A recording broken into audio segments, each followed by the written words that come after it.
Om Shanti, welcome back. Welcome to this very special session. Very unique title, Styles of Connecting with Bap Dada. But before I continue, is the translation okay? Translation okay? Everyone? Got your translation okay? Okay, great. So styles of connecting with Bap Dada. When I first came into Gyan and was introduced to myself as a soul and to my great father, Supreme Soul, that we are all points of lights, very tiny dots, and that I have to connect I, the soul, with another tiny dot, the soul, I thought, well, it should be easy, no problem. But I soon realized that it is really not easy to connect with someone without an image. It's just a tiny dot. And I couldn't maintain that link, that connection for long. And so my teacher told me that, well, you should remember Baba, connect with him in various forms of relationships. As a mother, father, your friend, your beloved. And so I thought, well, that's easier because I do love my parents, I love my mother, I love my father. And so with that love, I can have a better, a closer link. And I did that. It was easier, but then I still couldn't get that connection strong. And so today, we are very fortunate to have two very senior yogis, very experienced souls.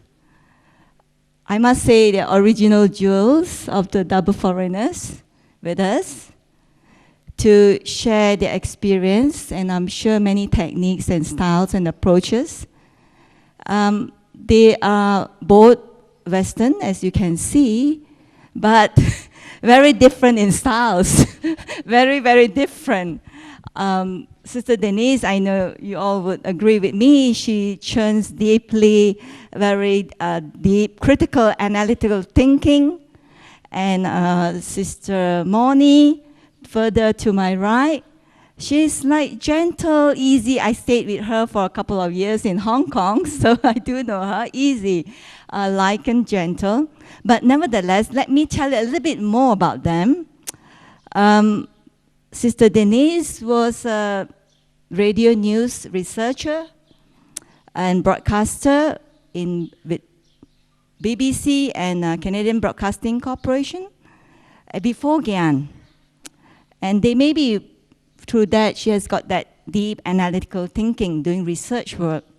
And she served after that, from 1974 to 2010, she served in many countries, mainly in the West, in Germany, in USA, in Canada.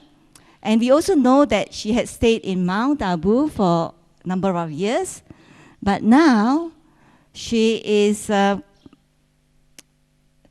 going between, served between Europe, UK, and Mount Abu, India. She's based, but mostly travel around Europe and beyond. Well, Sister Moni, we know she's the power lady with the future of power. She is, even though Australian-born, but many of her years, she was serving in the Asia and mostly in Hong Kong. And for more than 30 years, she's now based in India, serving with the Future of Power project, which takes her all over India. And so with that, I think they are very well experienced to share with us. This is not an interview, I must say, but before I pass the mic over to you, I have a few thoughts on this. And I just thought to start off the conversation, maybe I just share a few thoughts first. Well, recently, just very recently, few days ago, Baba mentioned in the Murli that if we need to have accurate remembrance, we need 3 very special qualities. Do you remember that? You do, right? One of them is patience, maturity, very good. Good students, well, and understanding. I do know about the bit on understanding, Baba, well, and patience, yes, we do need. If we need to link with the one who is highest, almighty, we need to have that patience. Even if we were to meet an VIP, we need to have the patience. But what about maturity? I don't quite catch that. Maybe if you can help me with that and all the others. And also, we have to remember Baba accurately. Baba says, in order for our sins to be absolved, the accurate link. We know that some of us have different styles. Some of them are very casual with Baba. We can go to Baba for little things that we are not comfortable with. But some of us are more formal, and some of them are even serious because Baba is the highest on high and God. So what about that as well? I thought if you can share. I know you have many to share, but I just think that these are some of the points that you can start on. So with Sister Denise first, please.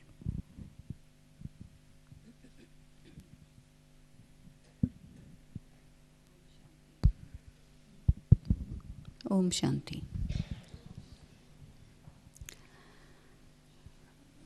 Well, you know, there is the aspect of relationship, and if you want to have a good relationship with someone, it takes many years. There is the aspect of the study, and if you want to really work the study, you have to think about it a lot. Because we have to see what Baba really means by what he says. So we have to churn. Churning is very important. Because the knowledge comes from the mind of God. And he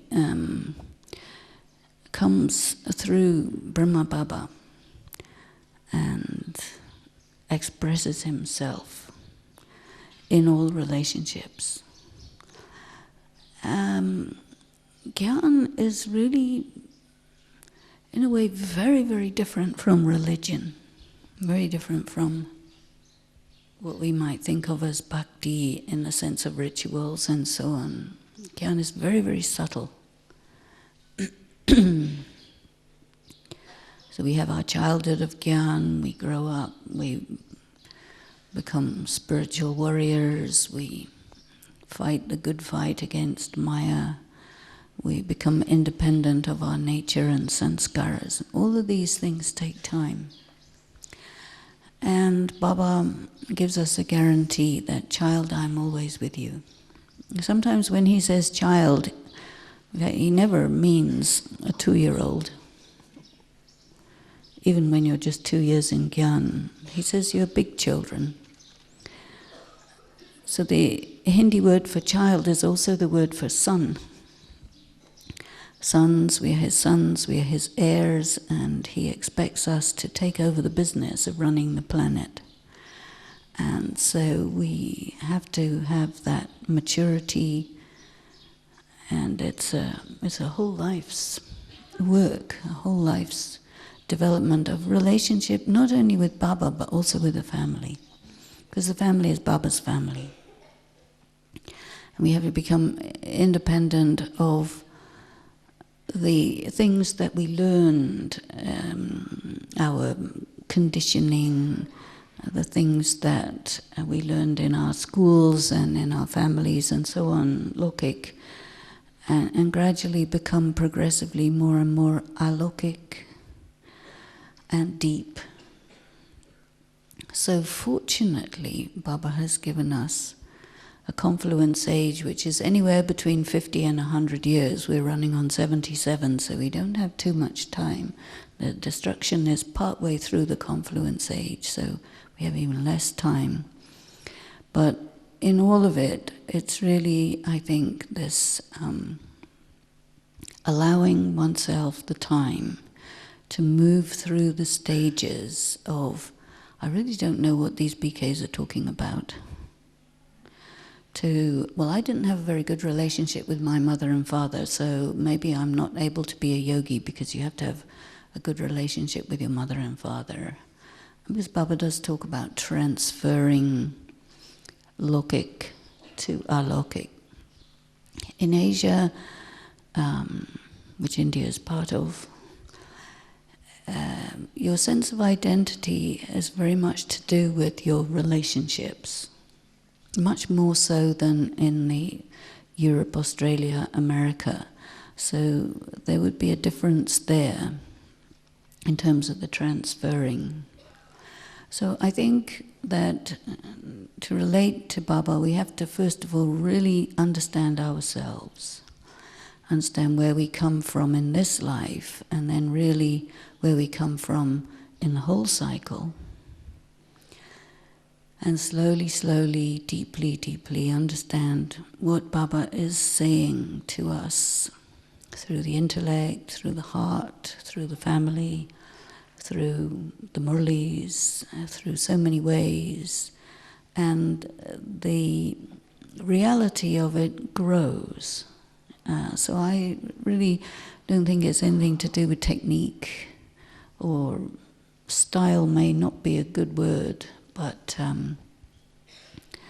the patience is very important, the subtlety, the depth, the trust. Many things are involved. Yeah, I think very much along those lines, especially not being, as Denise Penn said, we're not 2-year-olds when Baba calls us a child. And I think this is often, the way we respond to Gyan in a very superficial kind of childlike way. And maybe partly it's because when we come to Baba, we really do want to hand over everything, because we've often found our life becoming a mess. And so, that thing of just handing over everything and expecting Baba to do everything is not mature, because it's a relationship means a two-way. It's a two-way thing, a relationship. And so we can only really take out of the experience what we're willing to put into it. And a very simple example of that was a brother who had never thought about God in his whole life. And then he had a very traumatic experience, and he was looking for some relief. So he went to the Christians, he went to different places, he came to the Brahma Kumaris. And, after a while I said, well, how's it going? And he said, well, he hasn't done anything. I don't think he really exists. And I said, well, you ignored him for like 45 years of your life. Suddenly when you have a problem, you expect him to just do something. Why should he? Why should he? Shouldn't you build up some kind of a relationship and get to know him? And, but there's that kind of quick fix idea that you come to God and he's just going to fix everything. And I think that's a very superficial understanding and a very immature understanding, because relationship is something that needs to be built up and developed. And so I think that's one aspect of it. But also I think for many of us, the way I think because of the education system also, that we haven't really been encouraged to think. Our society doesn't encourage us to think for ourselves. And so when we hear something, we take it very superficially and a little bit on face value. And so it takes a maturity to do our own thinking. And even like, Celia Ben was saying that I'm working on this project, The Future of Power. And within that, we talk about God as being the source of power. I mean, we don't talk about it, but people come to that point in the dialogue. But I think even on that simple thing, it's something I've been experimenting with this time in Madhuban. What is God's power? Is God omnipotent? what is that experience of God's power? And when I go into the experience of God's power, it's very different to what I might think is God's power. And I think I come to a more realistic understanding. Because again, going back to that thing of expecting God or Baba just to help us when we have difficulties. But that's not, Baba can't do everything. You know, that's what my question is these days. Is Baba really omnipotent? Because if I'm blocking Baba, he can't do much. He can't get through. He's not all-powerful in the sense that he can break through all barriers like the sun. If there's clouds, you can't access the power of the sun. So it's like really being very practical and realistic and understanding Baba as he is and what he is. Otherwise, there's that bhakti thing of Baba should fix it, Baba can do everything. And to a certain extent, it's true, but on another level, it's not actually exactly like that. So it's having that maturity of working out what's really going on in this relationship between myself and Baba, and what Baba can do and maybe what Baba can't do.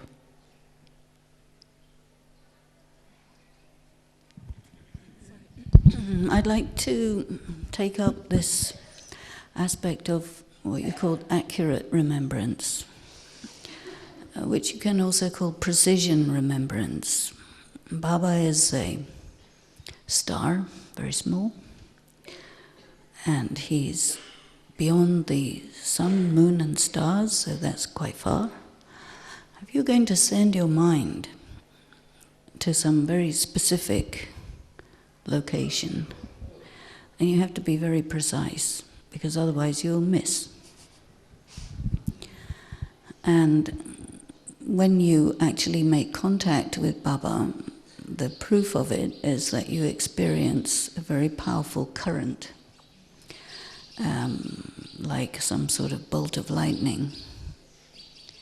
It can be a very relatively gentle one, or it can be a really strong one, but it's usually pretty strong. And the power of Baba, from that point of view, is an actual energy. And this energy does something to the soul. One of the things it does is it fills you up with strength. And the other thing it does is it releases your packed up sins. Because everybody has packed up sins, right? From 63 births we have packed up sins. We don't know what they are, we don't remember what we did in our last birth, let alone 28 births ago. But we know from our sanskaras that there's various things. And there's two kinds of sins. One is the bad things people have done to us, and the other kind of sin is that we have taken sorrow. You see, because that's also a sin. Taking sorrow is a sin, giving sorrow is a sin. So a lot of people don't realize taking sorrow is a sin, so they carry on taking sorrow. And it accumulates. So when you make that contact with Baba and you receive that sakash, so it unpacks your sins. This is why one of the things in Bhakti Baba is called as Vaidyanath, one of the titles of God, Vaidyanath, the Ayurvedic doctor. And it causes the negativity to come to the surface, to become something you're very aware of in your mind and also in your body. It can take the form of illness. And so he has given us powers for the purpose of destroying those. And if you don't have accurate remembrance, you won't have much Maya. But if you do have accurate remembrance, you'll have lots of Maya. And so a lot of people don't like Maya, so they think we can just put on our angel wings and fly around. A nice, sweet idea of Baba, but avoid Maya at all costs.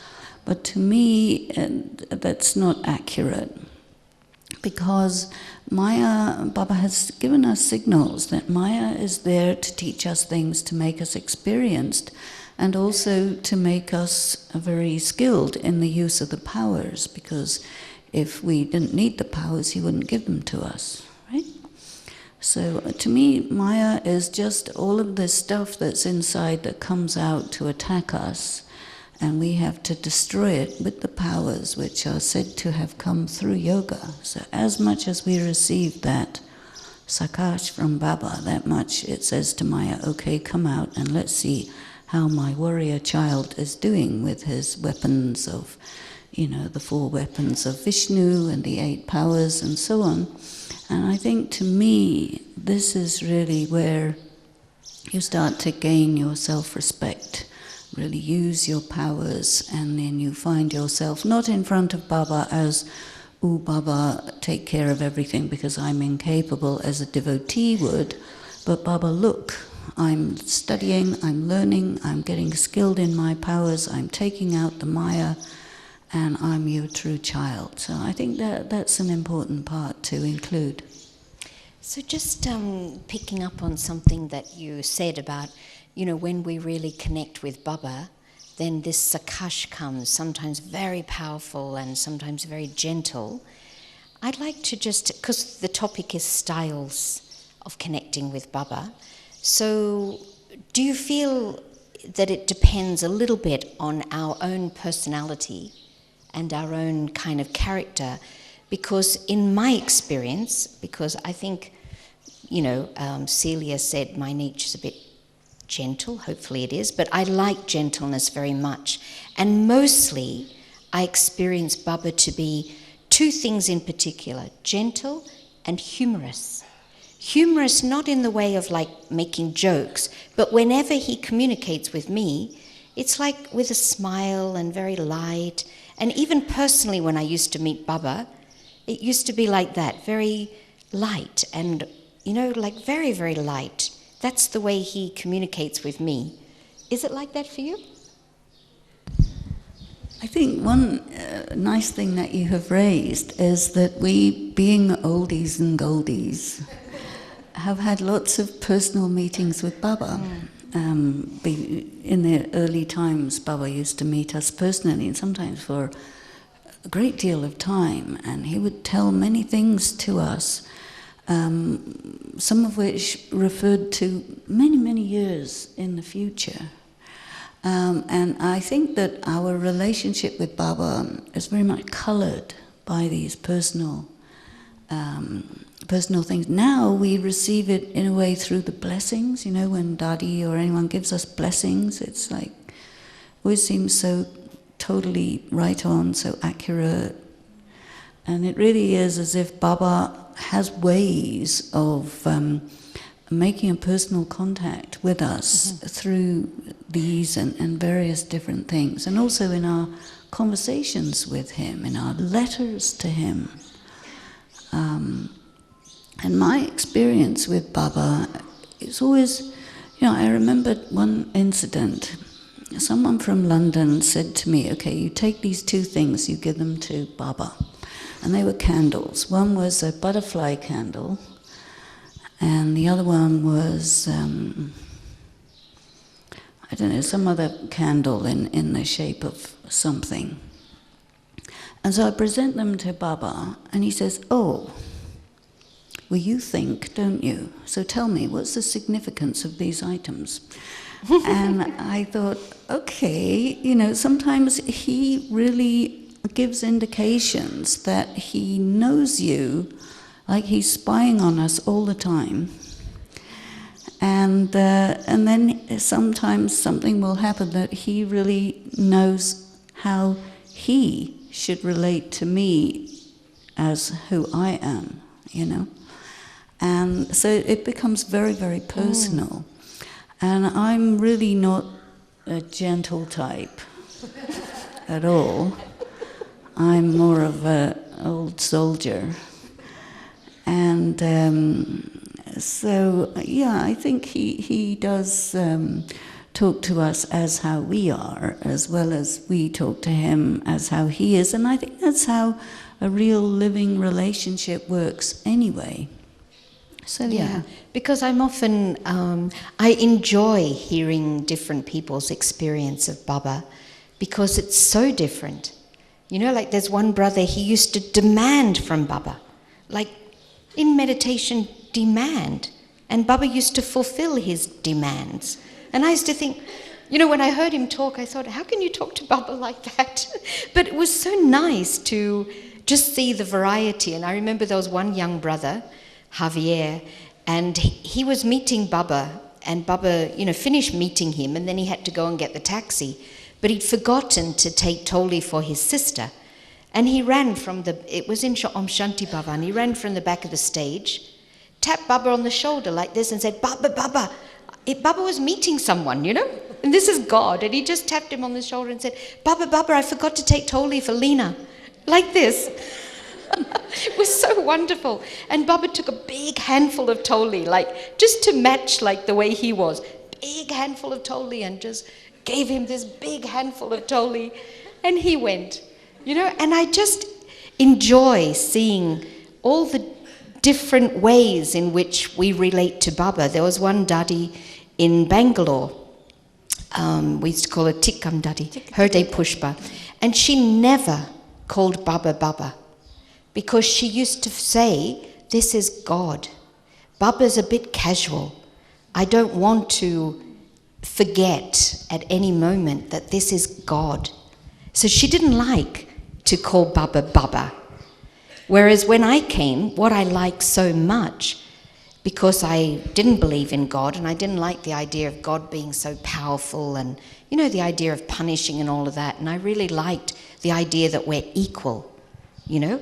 I mean, it might sound a bit arrogant, but I really like the idea that we can be equal.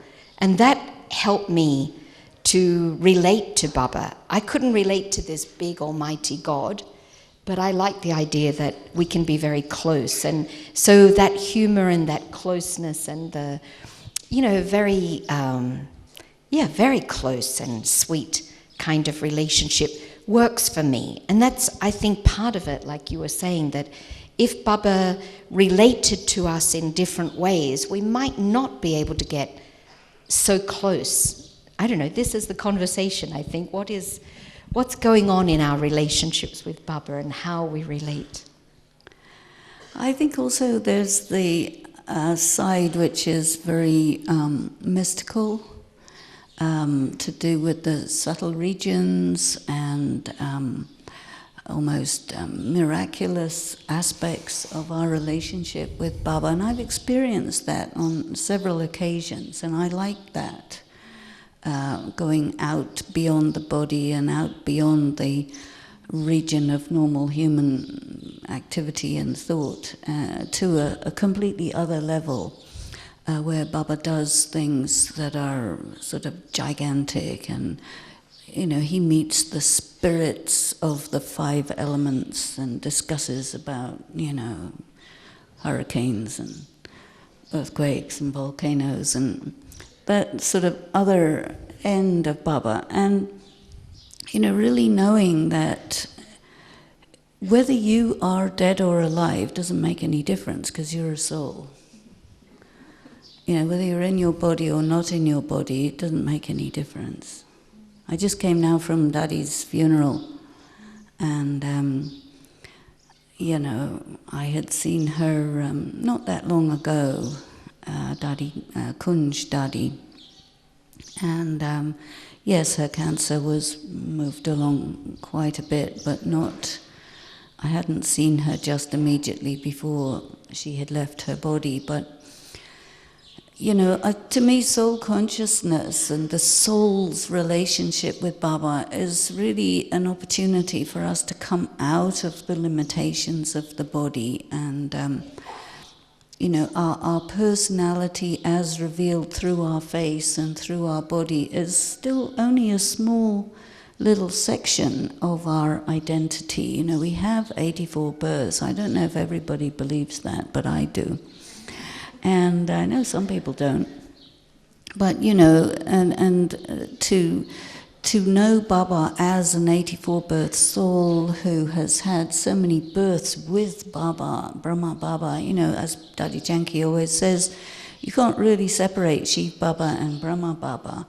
And we do separate them in order to mix them together, like you can't really separate your mind, intellect and sanskaras except for explaining to somebody, but otherwise they are always together, you know.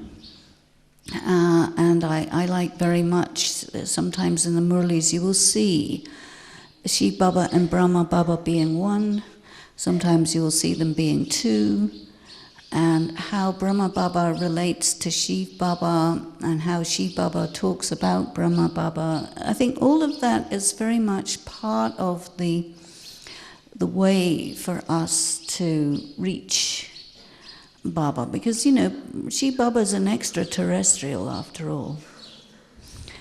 And, you know, we are not really humans because our father is an extraterrestrial, our mother is an angel, you know, so what does that make us? We're not like the other people. We have to pretend, but we mustn't forget that we have been fingered by Baba, that you are the ones who know me, you're the ones who have access to me, you're the ones who live in my heart and I live in your heart, so you are no longer normal humans, you know. And then we have to really think about that, how to be something really extraordinary and then playing a role through a body, but that role is just a role, and the real me is something quite beyond that role. And really our support,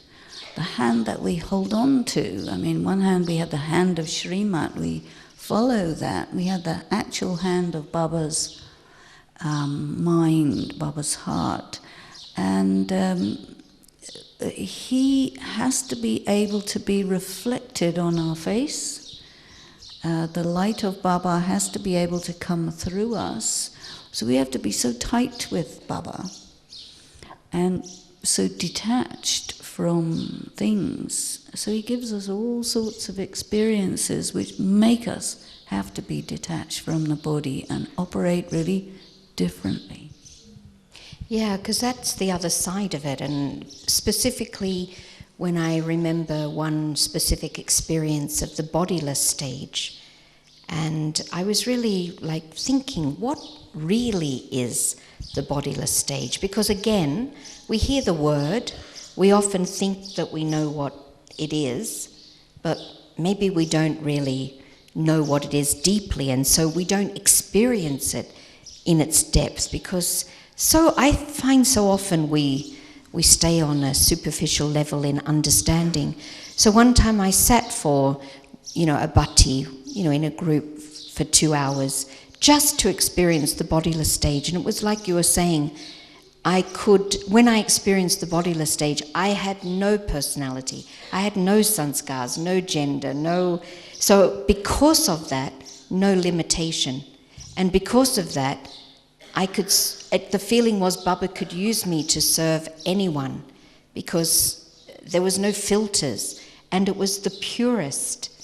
And I think one of the most powerful experiences of Baba being able to use me. So I also agree that we need to go beyond, you know, any limitation that we have, which is so often based on our culture or our upbringing or, you know, our particular personality. And yet, right? So there's all of that.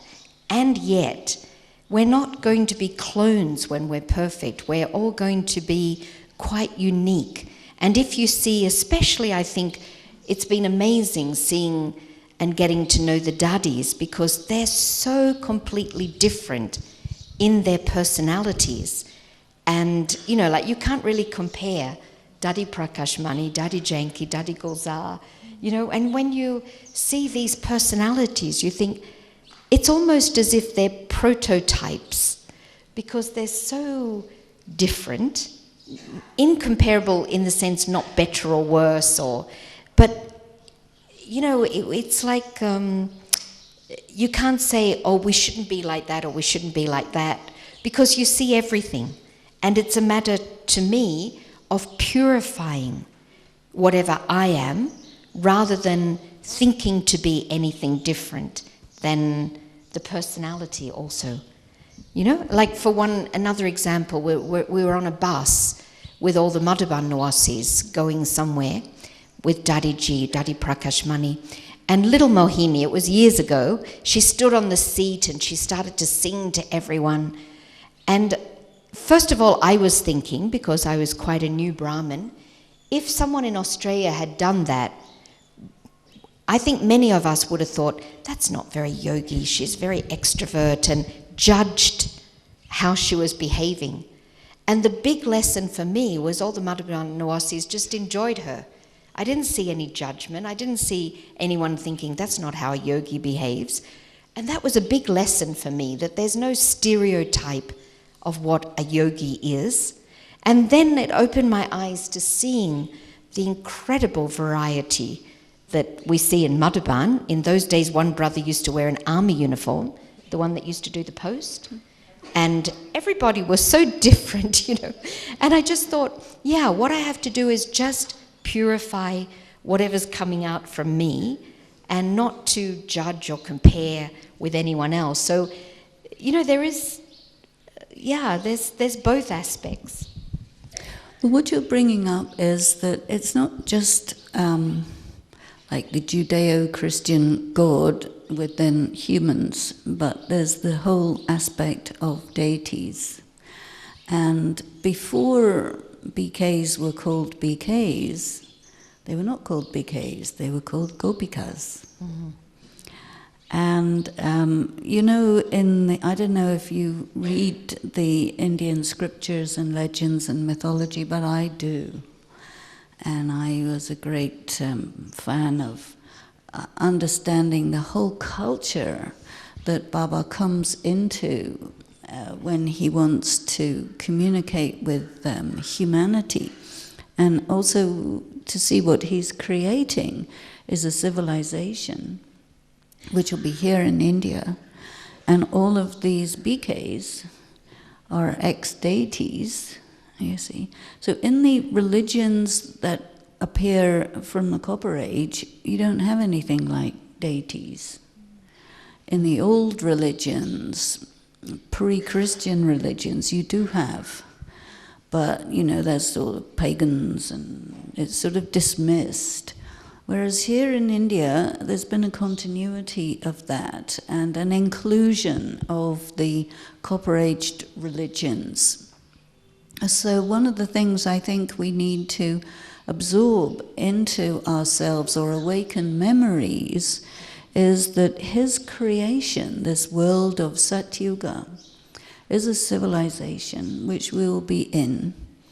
And all these legends and scriptures and so on are talking about the time when Shiv Baba came and used the last body of Krishna and played this, what they call the Leela, the game of God, with all of these gopis and gopis. And these are the people who are that prehistoric civilization, and we are from that, you see. So I think it's a very important part of our sense of our relationship with Baba to understand our relationship with that civilization and that whole prehistoric period.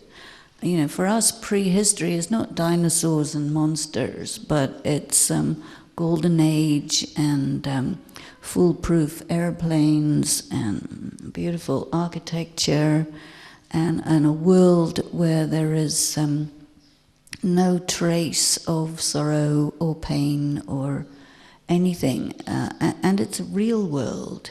And this is what Shiv Baba and Brahma Baba and all of us together are creating. So our relationship with each other is very important, because of course it can't be a civilization of clones. It's going to be a civilization of the most complex, not complicated, but complex souls who have the capacity to pass through all of history and to be civilization leaders, and all of which is possible because of what's absorbed from Shiv Baba. And then that this is something cycle after cycle after cycle. So it makes us really have to think, who am I? And who are we? And who is he? You know, and that this sort of extraordinary biographies is a very important thing that we have. And I think it's a great encyclopedia. I liked one day when Baba said, look, if you have any issue, just look at the encyclopedia of Brahma Baba's life and you'll get the answer. And then someone who said, well, we didn't see Brahma Baba, he said, well, you saw Dadi Prakash Mani, you see. And these people are guaranteed karmatit. So we want to become karmatit. So we have a lot of different examples of ways to be karmatit. And being karmatit means you've been with Baba fully and completely. Yeah. And Baba also says that, you know, it's not enough just to know that we are souls. He says you have to know, which soul am I? Which is very interesting and very deep. Because, you know, to know that we're souls is, in a way, a little more simple, because without a body, we're all backstage, we're all pretty similar. And I think that was the experience of the bodyless stage. But then, which soul am I? And that's, you know, that's a discovery, I think, slowly. And I think as I get to experience and know who I am, then, I mean, it's not that we don't listen to the seniors. I mean, of course, they're there because they're experienced and they're close to Baba. But we also start to know a little bit more who we are in relationship to the yagya, to maybe the part that we're meant to be playing. And I found that a very challenging time in my Brahmin life, because I found it quite easy to just do what I'm told and don't have to think much, and, you know, but when it starts to become like there's something in me awakening that seems to be directing, you know, what I'm meant to be doing also, then that was very tricky, because it was, you know, it was living a surrendered life, being, you know, doing what, you know, we're told to a certain extent, but also having the self-confidence and the inner awareness to express what I feel and what I, you know, what I think about things. And I think that was a very challenging time, and I think it often is in Brahmin life. What do you think about that? Yes, it's right. You go through a stage where you're really not quite sure what it is, because for the double foreigners, there's two kinds of double foreigners. One is Indian diaspora double foreigner, and then the other is people who have been born in different culture, different religion, different language, and who really don't have the background of India, Hinduism or anything.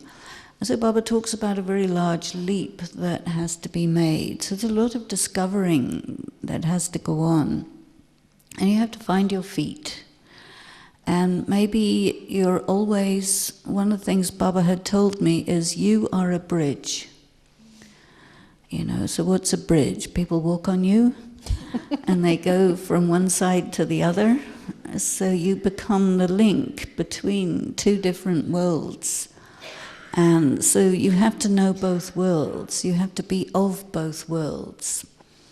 So I think that bridging function is also very interesting, very useful. And then really discovering yourself independently of any function that you play. You see, because functions are one thing, roles, responsibilities, duties and all that.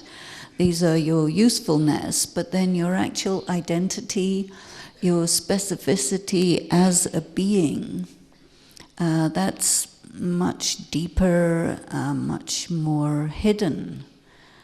Each flower has its own perfume.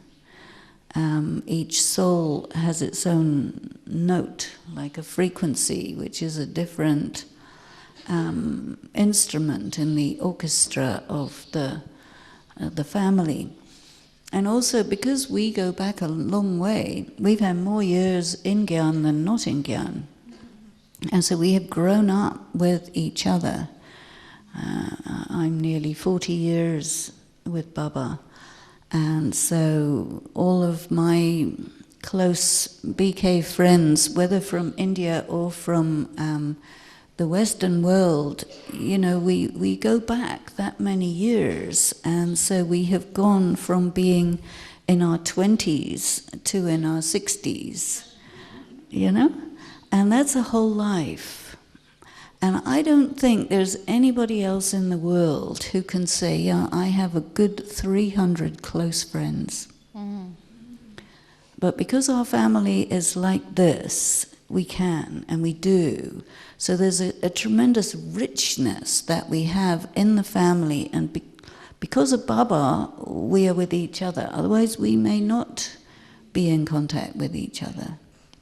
So there is just not Baba only, but there's Baba and the family, the yagya, the whole package, I think, is part of our relationship with Baba. Yeah. Because it's also, you know, like Baba's not going to be there in the golden age, it's going to be us. And so, you know, through Baba, we are coming to know ourselves, we have found each other, and like you're saying, you know, this whole civilization is being re-established, and so it's always good to see the big picture of what's going on, and not just like sometimes, especially when we're in our little centres, you know, we're often in a little centre with 15 BKs, hardly any time we spend with BKs, we're going to work and with our families. And so it's a great opportunity to be here in Madhuban to see the bigger picture and to think about it, and think about, you know, like what Denise Ben's saying, how, you know, there's a very, very big happening. It's a movement, you know, we're really part of a whole movement that's going on, and so subtle and so personal. So there's a personal journey within the big movement that's going on, and yet all those little personal journeys that we are on are part of that movement, and the movement won't happen without each one of us recognizing who we are and coming to our own self-awareness and perfection. So this whole thing that's going on is very exciting, but also there's a responsibility on me to really be myself, and to actualize myself, to realize myself, and to play my part within this. And just sometimes along the way, small little things that we hear can add to that big jigsaw puzzle almost of what is going on. And one thing that I remember reading in the little book of Anthea Church on angels, she said that the personality of an angel changes, the mind of an angel changes, the intellect, and it's going into all these things. But one thing she said, the heart of the angel never changes. And that resonated so deeply with me, and I thought, everything about me's changed, but my heart's never changed. Whatever that means, because heart is not a heart, it's not a physical thing. But whatever it means, that heart, the core of my being, has always kept the vision, the memories. I've always known who I am, somewhere deep down, I've always known. But, you know, just little things like that become just little clues along the way. So have you had some of those clues along your journey of self-discovery? All the time, all the time. I was interested that you used the word movement, because now that our family is so large, the larger it is, the more diverse it becomes. And I have the great fortune to be all the time going from one Baba's house to another, to another, to another, to another. And so I'm all the time spending a few days, a couple of weeks with different families. And it really is not like being in an organization. I think the organization aspect is very important for official things, but from the Brahmin culture point of view, I think the speciality, the flavor that is developed in the different centers, in the different countries, in the different continents, is giving the family this quality of a movement that is naturally going to morph into a civilization. Because I really do see that the Brahman world is a movement, is a civilization, and it will transit into the golden age quite beautifully. You know, someone was asking Daddy Gulzar, okay, how do we do destruction? And she said, oh, it's really easy. You close your eyes, and then you open them again, and you're in heaven.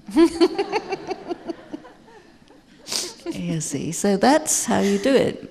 And so, I mean, when you wake up, you see the same people in different bodies, and off you go.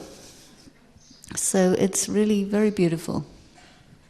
And just to add to, you know, like I'm also, like Denise, in a different center usually every week. And it's interesting, as I came to this point of really finding like my individuality, I ended up in India. And what I've enjoyed in all the centers that I've been in, each and every center throughout India, there's this group of Kumaris in every center, often 15, 20, you know, often that number, who don't exhibit any individuality. Like they do what they're told, they go where they're told, they sleep where they're told.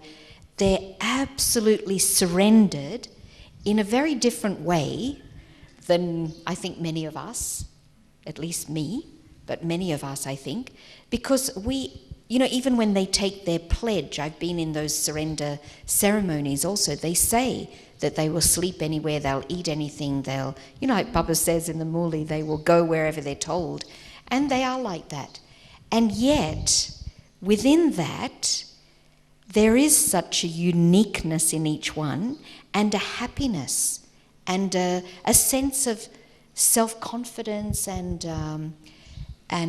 being themselves. And I'm studying this. I can't say I even understand it, but I absolutely love what I'm seeing, that there's this real surrender and real, like, you know, there's so many of them, and they all share the jobs also, you know, the cooking, the cleaning, the teaching, you know, often they're, you know, one will do this one day and the next one will do it, and yet there's that individuality that's so subtle. You know, there's a very subtle individuality and self-respect and presence. So you've seen a lot of this as well. Can you maybe comment on this? Well, I think what I would say is that sometimes for people in the West, you're not quite sure what sort of mold you're supposed to be fitting into. And you try a few of them and none of them really fit, because you're always a square peg in a round hole, or vice versa. So I would say that when you see all the Indian Kumaris being effectively interchangeable, and you think, how am I going to ever be able to do that? Not to worry about that part, but really to know that behind that face, there is that individuality, because I know the individuality is quite important in the Western world. And to, I think, become very flexible, you see, and easygoing. There is one thing that Daddy Prakashmani used to talk about, saral.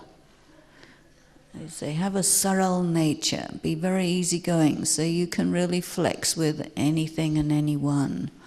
And I think part of it is because in India many people grow up in enormous families where that's just part of the deal. So we are in enormous families here, and allowing oneself to be easygoing is a great advantage. Well, the conversation is beautiful, going beautifully, but I just now Sister Moni was saying about the heart, and it triggered something in me that I like to ask both of you, is that the other day also we interviewed with Dadi Goza, and Dadi says that to really remember Baba constantly is to just love him, remember him as you eat, as you walk, as you move, and that kind of love will get the link connected and be strong.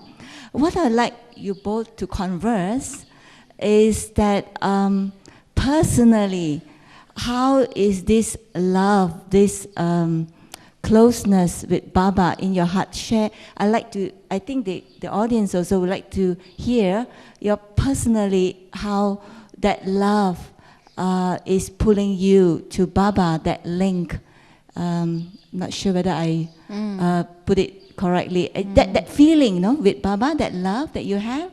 So, I think the first thing that comes to my mind, which must mean that Baba's in my heart, because I really, really deep within my heart want to do what Baba wants me to do.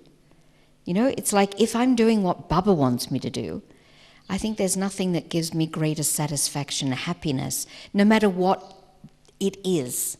You know, no matter what it is. And so I think it doesn't always come that love that you have for Baba is like an emotional, emotive. You know, often we misunderstand the word love. You know, but it's like being aligned.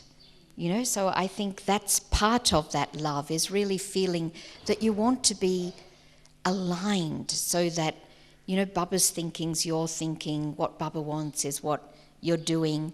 And that's when I feel most fulfilled, when I feel that. Like not just in a intellectual way, but when I'm feeling that I'm doing what Baba wants me to do, it's a feeling of like excitement, fulfillment. And I often have this feeling, you know, that something's going to happen, you know, that kind of exciting feeling. And actually it's happening. You know, it's like being in the present, but it comes as a very fulfilling experience. And so, you know, keeping Baba in our heart and this love, it's, again, very broad, the understanding of what that love is. So I just want to start with that alignment. Morni is famous for saying love is a verb. Yes. It's not a warm, fuzzy feeling. And Baba talks about it as attainment. Wherever you receive attainment, that's where your love goes. So love is, you know, nothing to do with Valentine cards or chocolate boxes or things like that. When you said alignment, to me alignment is the same thing as love, and it's the same thing as yoga. So we are using these words, yoga, love, alignment, remembrance, connectedness, all interchangeably, because, you know, okay, we have mind, intellect, sanskaras. You receive the knowledge in your intellect, you churn it, it makes its way into your mind, you act on it, it makes its way into your sanskaras. And it's only really when you have Baba's knowledge absorbed into yourself at the level of your mind, intellect, sanskaras that you have a knowing that it's true. And this knowing makes it a fact, you know. So Baba's not just a nice idea, but is a reality. And then you see, we like to be authentic, we like what's real, we like what's pure, and we go for that, and that is what Baba is. And so it comes together. So love when Daddy Gulzar speaks about love, she's got 77 years of very intimate interaction with Shiv Baba through Brahma Baba and with the Avyakt form of Brahma Baba and Shiv Baba through trance, because she's very interested in trance and she spends lots of time in the subtle regions. So there is, she often says how he meets her drishti, the embrace, the merging, and so it is mystical, and it is deeply felt, and it is real. So I think it's where these separations of mind, intellect, sanskaras merge together, and it becomes just one thing. And then you merge into Baba, Baba merges into you, which Baba calls love leen. And he'd been speaking to us about that in Sakar and Avyakt Murlis. And this is really not something that you can make it up or invent it. You have to live it. And this is why I think we go back to this word patience. They say it takes 50 years to be a yogi. That long? 50 years. So there's a few yogis around. But also, if you have a marriage and they're celebrating their golden wedding, you know that they've been through all sorts of ups and downs, and they have shifted the relationship from physical to emotional to social to all sorts of things until it becomes mature, real, interdependent but not codependent, very each one standing on their own feet, like Lakshmi and Narayan standing next to each other, cooperative, collaborative, knowing one another and still being independent. This sort of thing takes a whole lifetime. And this is why Baba has given us Brahman life. And I just want to add to that, what was so beautiful with Dadi the other day, when Mandaben said, "We love you," remember that? And she said, "Me?" Well, thanks very much, but really me, isn't it, that you see Baba when you see me? She is so much with Baba. Yeah. She kind of, you could feel she doesn't have her own identity. And what's so beautiful about that is often our biggest trap is trying to get people to love us, to respect us. It's one of the biggest traps in our life. And you can just see how she's gone beyond that it was it seemed a bit of a surprise to her. You mean me? You love me? You're seeing me? It was so natural. And Okay, I'm going to ask one very close question. When and what is your deepest, most intimate relationship with Baba? Your experience, and maybe one that is not so fulfilling, not so good experience. First, the most intimate experience with Baba. I think Beloved from the beginning has been a very intimate, so intimate that sometimes I think, is it pure because it's so intimate? We often think of that intimacy. What was your experience like? It's been many, but one thing, I'll be a little bit open. I came into Gyan with my partner, with Tom, and really when I used to have yoga, I used to feel such a satisfaction, in every sense, I used to feel so fulfilled, and I used to feel this is how we can be detached from relationships, because that's what we want. We want this fulfillment. We look for that in a human being. And in yoga, I used to get, your senses become so cool and satisfied. So it was that kind of a satiation which I connect with the beloved. I wouldn't relate that so much to mother or something like that, but that total satiation. And so that was the first thing that I started to experience. But also for a period, I felt that Baba was, like my heart wasn't big enough for Baba's love. So I physically used to feel my heart like, almost like a pain, a physical pain of being stretched so that more love can come in. And it used to take me to a point of like, I couldn't talk. It was happening at a time when I used to have to read the Muli, and I'd sit in meditation before the class and I couldn't read the Muli because it would be like, I'd be in this state, and it went on for about a week. And I don't think it's, I wrote to Nuerbai, I remember, and I said, I know this is not really accurate because I should be able to play my part, like read the Muli when I'm supposed to read the Muli, but I had to hand it over. But it was like once that I had that experience, every time I thought of, I could kind of say to Baba, come on Baba, we're alone now, and I don't have to perform any activity, so bring it on. It used to be just this, really overwhelming kind of love, but almost like a physical pain, that it was so much. So there's been that as well, but it's very intimate. And I love what Baba said once. We were meeting, and when we used to meet Baba personally, everyone used to hear what Baba said to us. But Baba said that he was saying to somebody, this is a private meeting in public.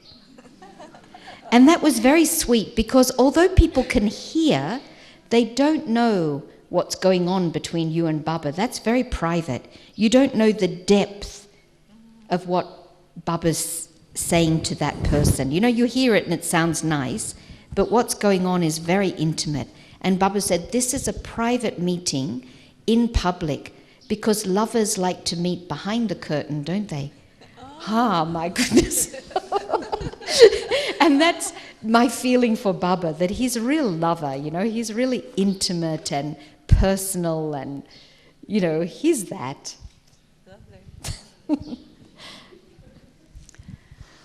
I was one day in Los Angeles, where I was for many years, and we had a beautiful, beautiful Baba's room, very, very beautiful, with on the ground floor with roses climbing up the windows, and it was really, really beautiful. A trance light, nice light, everything.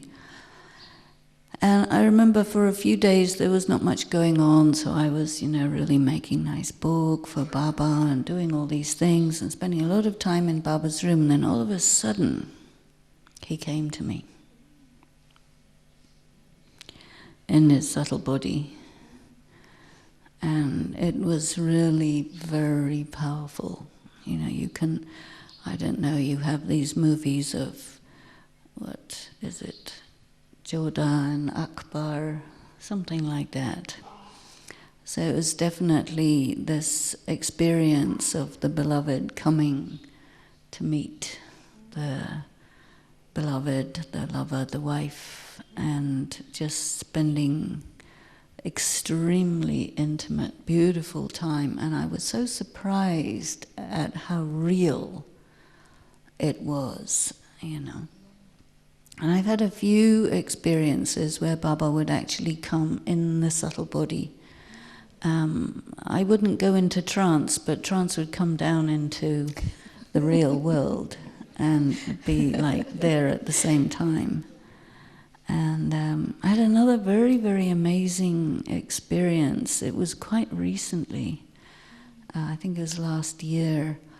All of a sudden, I was asked to sit on the front line in Bapdada's meeting. I'm normally about the 7th or 8th line back, So I said, so what's wrong, What am I doing on the front line with all those daddies and everything?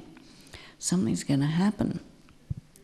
And then I was called on stage, and with some other souls, Maureen and Gayatri, and then I went in front of Baba, and it felt like he was giving me drishti for 10 minutes.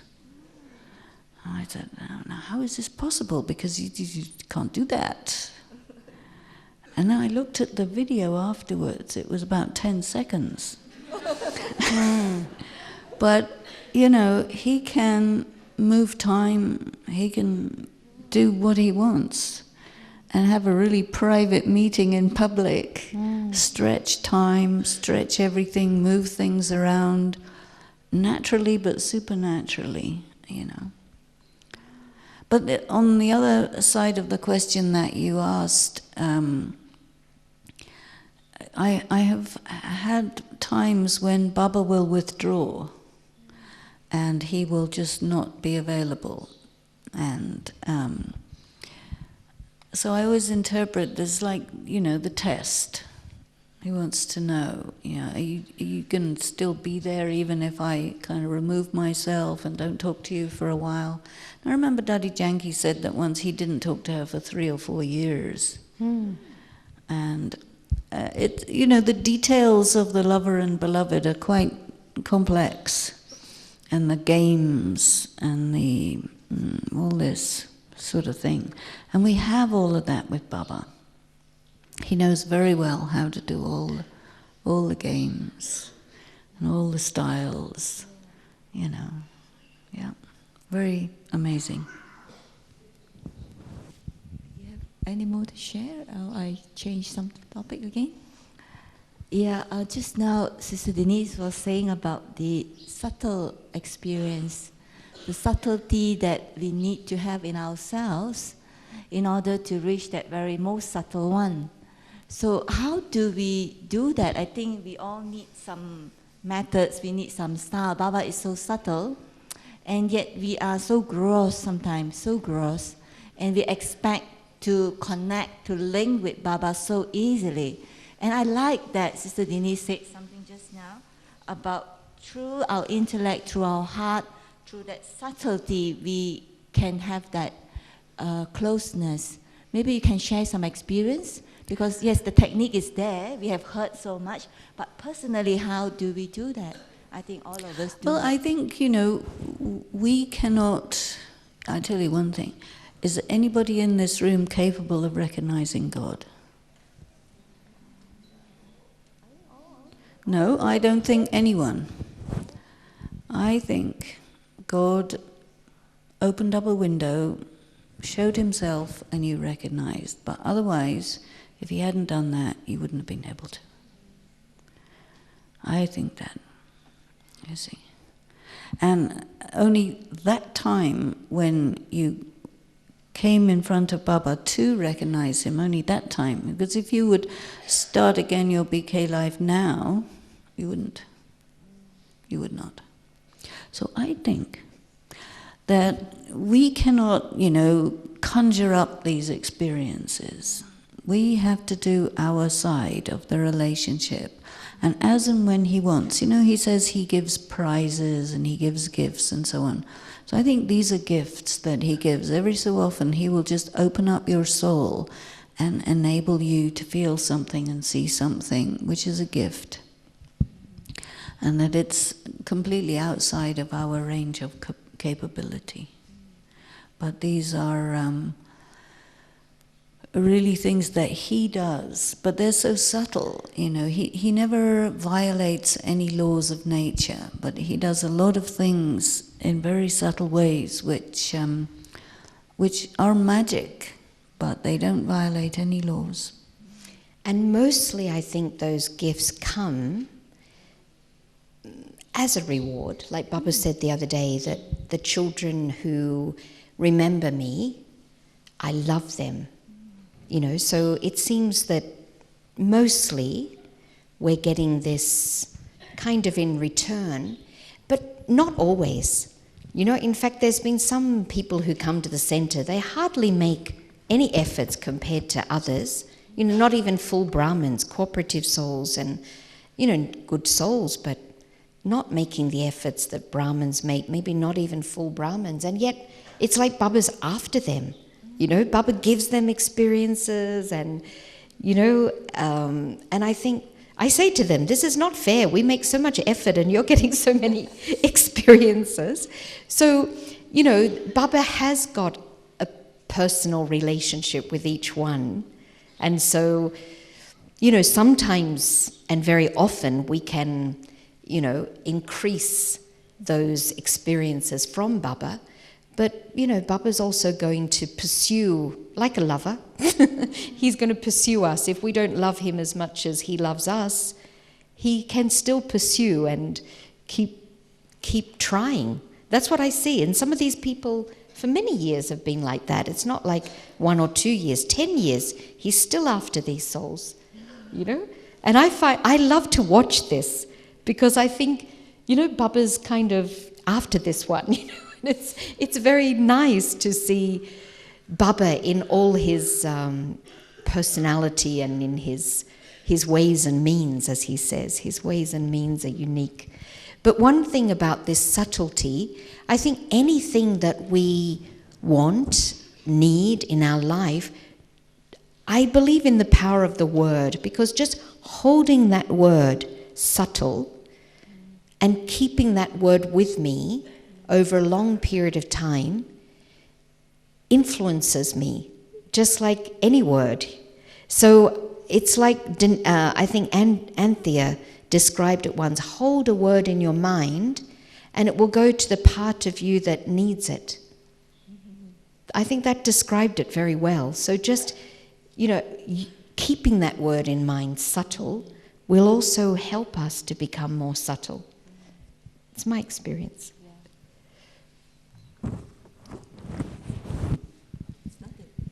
As I say, it's not an interview, but these thoughts come to my mind.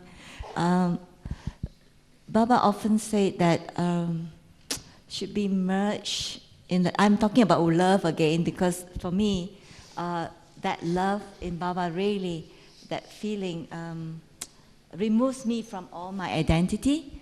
So to be merged in love means to forget really my own self. But how to have that experience? I know Sister Denise did say that love is just a verb, but that feeling, to maintain it... I didn't say love is just a verb. No, sorry. I said love is not a warm, fuzzy feeling. Not a warm, fuzzy... Okay, not a warm, fuzzy feeling, but yet we keep hearing and we listen to the Muli, the seniors, they say, just be merged in love. What is that?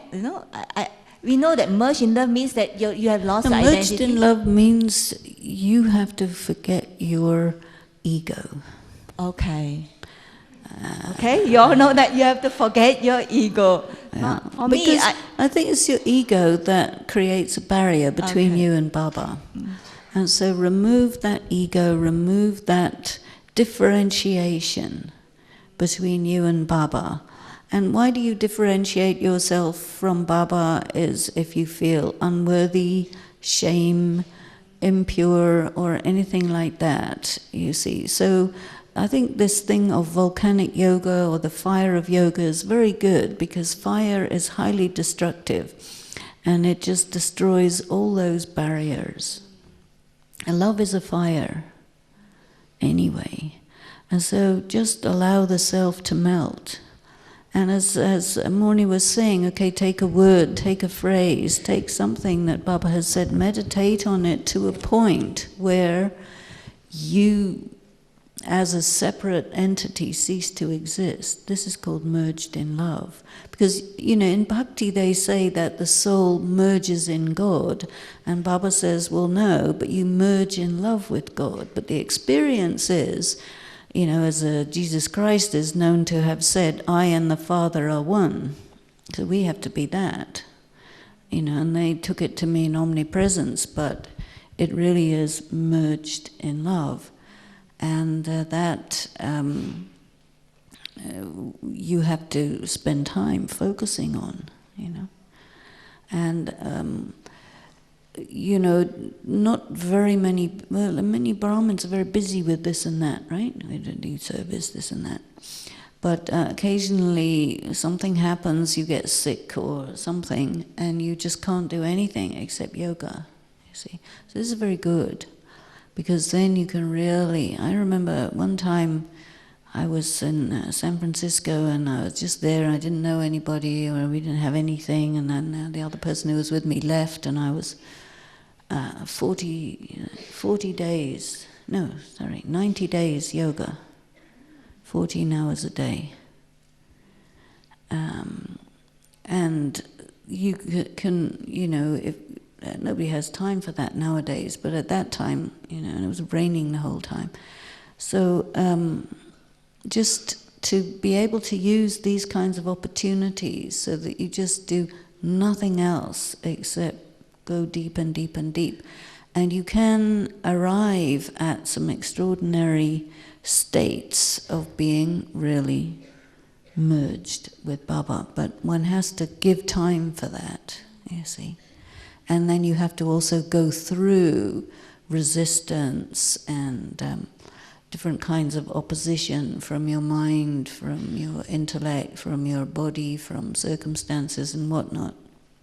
But this is where determination comes in. And to do the things that Baba has said without getting distracted by service, because there's a lot of service we do that isn't really service. We just do it because we call it service, but it's easier to do that than serious yoga.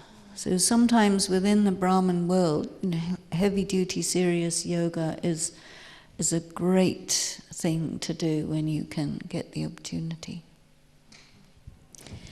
I was just going to add to that I just find it very interesting the way Baba teaches, and I think he needs to separate us from ideas and concepts and even each other, the kind of detachment that was encouraged. I think it was necessary at the time, but I think we're moving to a more mature understanding of that now. And for all these ideas, like Denise Ben was saying, that there's this concept of being merged in God. And Baba says, you don't merge into God, so that we really know ourselves to be very separate, and to have that experience. But I think ultimately the experience is being merged, So I find this very interesting, the way Baba teaches, and that bhakti is not in essence very different, but we need to recognize the difference. And so that's why the refined intellect is necessary. And even omnipresence. One time Baba said to me personally in a meeting, wherever you look, you see only Baba. So somebody said to Baba, so Baba is omnipresent. And you know what Baba said? Can you imagine? He's every day in the Murli almost, he says, I'm not omnipresent, it's a mistake, it's the biggest mistake. At that time he said, yes, for Brahmins at the confluence age, Baba is omnipresent. Yeah, and I thought, isn't he wonderful? He just turns things upside down, and I feel he shakes our brains, because we can't be rigid in anything, and that's part of bhakti, being very rigid and black and white, but nothing is so much like that. So I think this oneness, this merging, is really that experience, and it's not too different from what they write about in bhakti, and so, we need to just be open to these ideas and experiment. So, we can converse till this evening, but we can't do that. You all have to go for lunch and rest. So it has been a really beautiful experience having our two senior yogis here to share. So don't you enjoy that? Yes, they're well. So thank you very much. We hope to have this opportunity again. Thank you.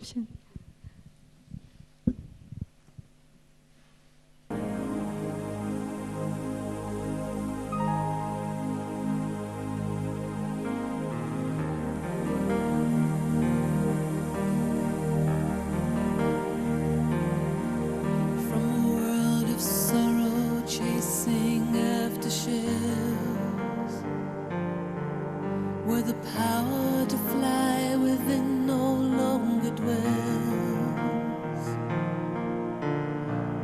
Hungry for love, the shadow cast is dark, as the burning light inside the self has lost its spark. The form of destroyers from within changes Jesus from spirit into skin. The face in the mirror has no crown of light. The inner eye of love deceived has lost its sight. True heart, we can never be apart. I don't want it any other way. Sweet song, a soundless chant that lingers on. A fire of love creates the golden day.